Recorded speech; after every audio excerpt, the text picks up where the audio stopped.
नमस्ते दोस्तों, मैं आपकी दोस्त मृदुला काटदरे फिर एक बार हाजिर हूँ पवित्र पूर्णिमा की 8वीं श्रृंखला में। और इस बार मैं आपका परिचय करा रही हूँ ज्येष्ठ मास की वट पूर्णिमा से। सर्वप्रथम मैं अपने गुरुजनों को वंदन करती हूँ, साथ ही आप सभी का स्वागत करती हूँ। दोस्तों, ज्येष्ठ मास का नाम लेते ही तपती झुलसती दोपहर का चित्र हमारे जहन में उभर कर आता है। सूर्य देवता अपने रौद्र रूप में इसी माह में नजर आते हैं। वहीं पूरे वर्ष भर में इसी माह में तापमान अपनी चरम सीमा पर होता है। नदी नाले तालाब झरने सभी सूख जाते हैं। यहाँ तक कि इंसान पानी की एक एक बूंद को तरस जाता है। सब जगह सूखा अकाल सा नजर आता है।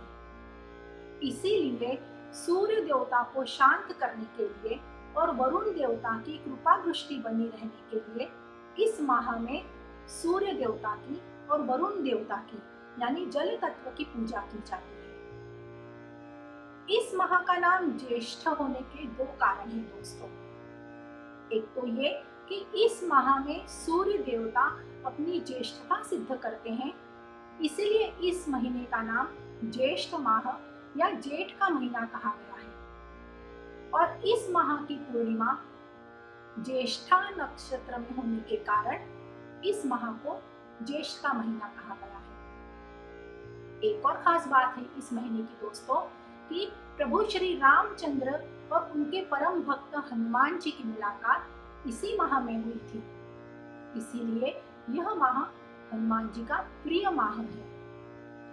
ज्येष्ठ मास के शुक्ल पक्ष की पूर्णिमा वट पूर्णिमा का महत्व रखती है दोस्तों। वट पूर्णिमा के दिन सुहागनें वट बड़ का पेड़ या फिर हम जिसे बरगद कहते हैं, बनियान ट्री, इसकी पूजा करती है। वट की पूजा करके अपने पति के दीर्घ आयु और सुखद वैवाहिक जीवन की कामना करती है। यह वट पूर्णिमा भारत के महाराष्ट्र, गुजरात और कर्नाटक प्रांत में सुहागनें बड़े ही श्रद्धा भाव से करती हैं। वट पूर्णिमा का हिंदू धर्म में काफी महत्व है दोस्तों, सत्यवान सावित्री की कथा तो हम सभी जानते हैं, जो हमारी संस्कृति भी है। परंतु यदि इसे साइंटिफिक दृष्टिकोण से देखा जाए तो वट पूर्णिमा का महत्व केवल बरगद यानी वड़ के पेड़ की पूजा करना इतना ही नहीं है, बल्कि पर्यावरण यानी एनवायरनमेंट की पूजा करना, उसकी रक्षा करना है। बरगद का पेड़ यह एनवायरनमेंट का प्रतीक है। इसका जतन करना, इसका संवर्धन करना हमारी नैतिक जिम्मेदारी है। आजकल के टर्म के अनुसार इसे एक रिफ्रेशर समझना चाहिए। यह प्रकृति के सृजन का प्रतीक है। इसकी लंबी लंबी अनगिनत शाखाएं धरती को छूकर नवनिर्मित करती है। इसीलिए तो बरगद के पेड़ को अक्षय वट कहा गया है।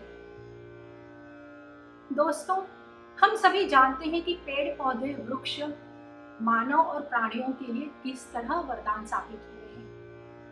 इसीलिए तो वृक्षों को धरती का हरा सोना यानी ग्रीन गोल्ड कहा गया है। ये हमारे रक्षक हैं।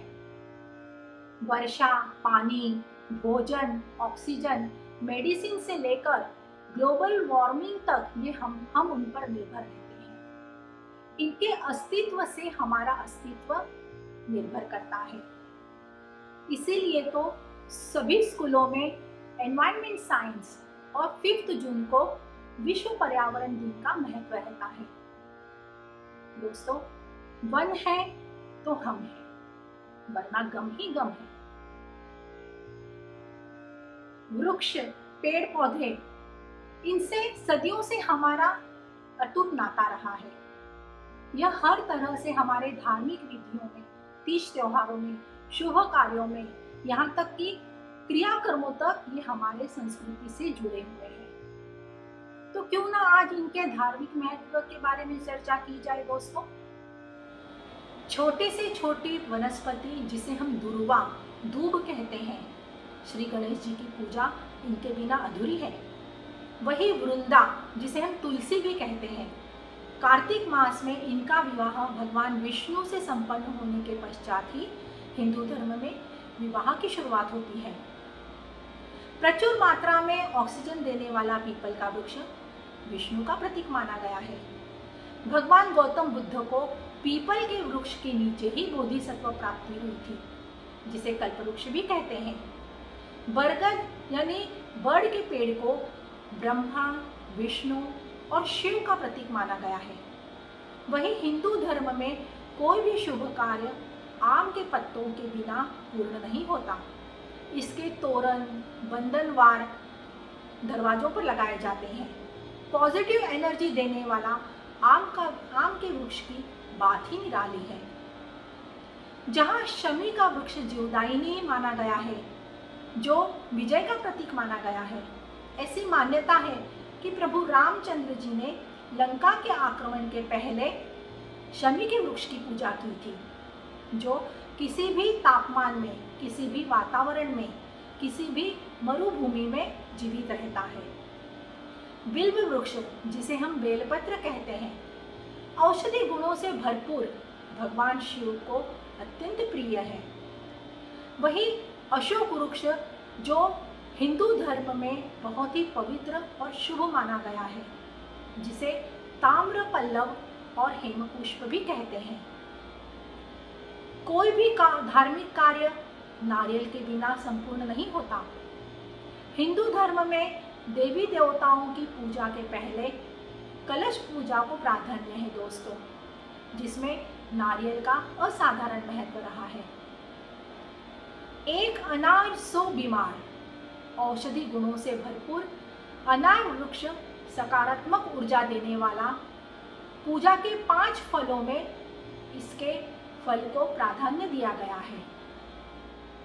केलों के वृक्षों से तो हम सभी परिचित हैं दोस्तों।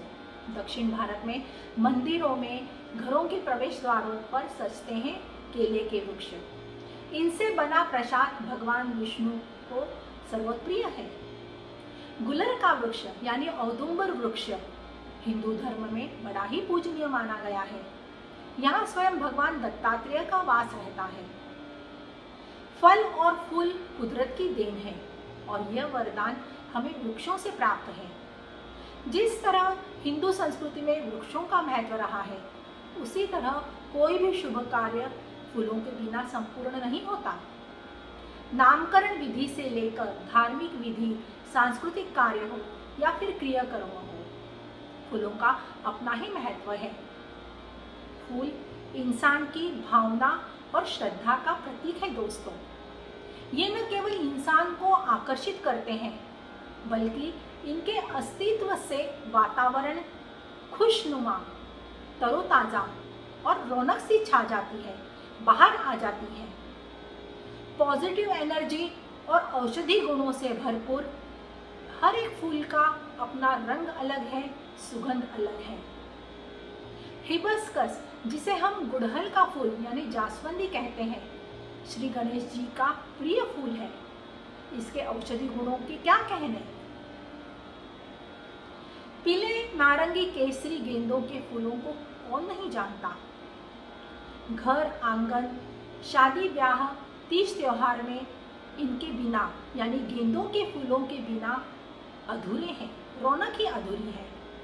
वही भगवान विष्णु के प्रियतम फूलों में से इनकी गिनती होती है। दोस्तों, यदि रिश्तों में प्यार बढ़ाना है, मिठास लानी है, तो गुलाब के फूल सरीका दूसरा कोई फूल नहीं है जनाब। प्रेम का प्रतीक है गुलाब का फूल, रिश्तों का प्रतीक है गुलाब का फूल। भगवान विष्णु जी के नाभि से निकला हुआ श्री लक्ष्मी और विष्णु का प्रतीक रहा है कमल का फूल। भारत के राष्ट्रीय फूल का गौरव प्राप्त है इसे। भगवान श्री कृष्ण ने अपनी पत्नी सत्यभामा की हट की वजह से स्वर्ग से उतार कर लाए थे पारिजातक वृक्ष, जो औषधि गुणों से भरपूर होने के साथ साथ कल्प वृक्ष और हर श्रृंगार का फूल भी कहा जाता है। दोस्तों, फूलों का जितना महत्व धार्मिक, और सांस्कृतिक रहा है, उतना ही महत्व स्त्रियों के 16 श्रृंगारों में, यानी बालों में फूल लगाना, गजरा लगाना, वेणी डालना हमारी परंपरा ही नहीं बल्कि हमारी संस्कृति भी है, जो सौभाग्य, मंगल और समृद्धि का प्रतीक है। ये हमारे मन मस्तिष्क को ताजगी, ठंडक देते हैं।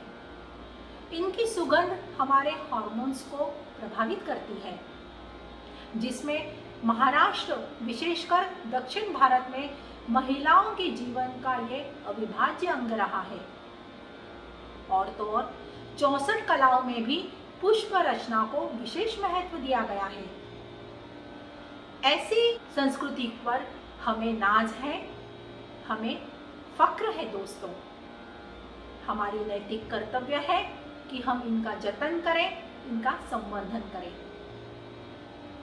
दोस्तों, पर्यावरण यानी एनवायरनमेंट केवल मनुष्य, प्राणी, पशु पक्षी या पेड़ पौधों तक सीमित नहीं है।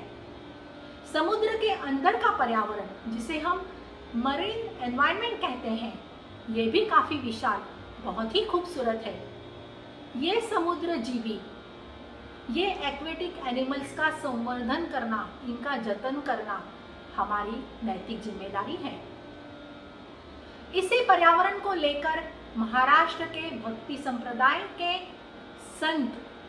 संत तुकाराम महाराज ने अपने अभंग में खूबसूरत वर्णन किया है।